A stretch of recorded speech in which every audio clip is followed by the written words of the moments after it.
তো বন্ধুগণ, চলে এসেছি আমরা আবার পার্ট 3-তে শরীরের বিভিন্ন অংশে ইংলিশে।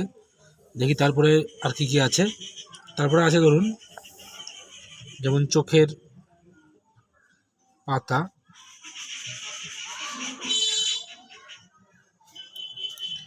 এটা হবে আইলিড। তারপরে ধরুন গলা, গলা যেটা ভেতরে অংশ আমরা বলি,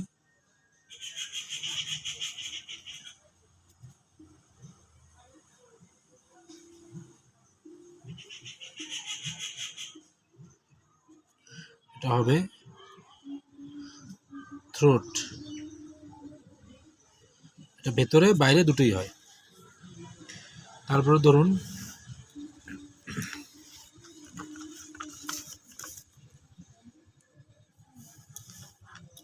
পাঁজর, এটা হবে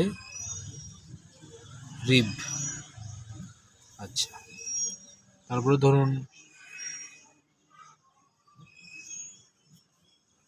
মাথা,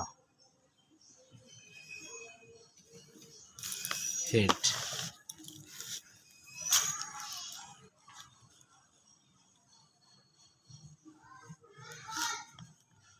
মস্তিষ্ক, এটা হবে ব্রেইন। তারপরে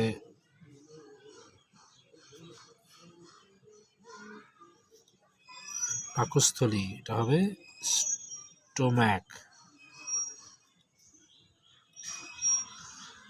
আচ্ছা, তারপরে আসছে পায়ের পাতা,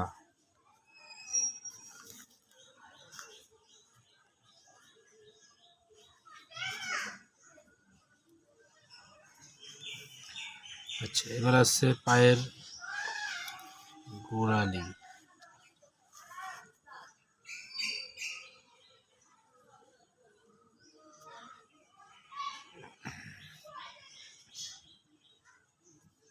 এটা হবে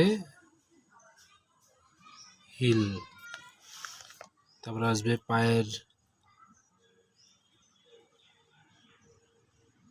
আঙুল,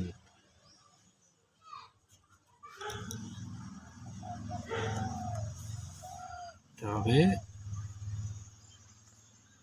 টো। আচ্ছা, এবার আসবে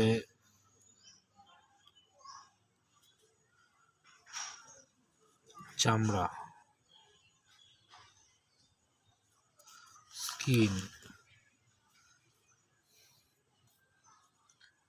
তারপরে কি? তারপরে আসছে রক্ত, এটা হবে ব্লাড।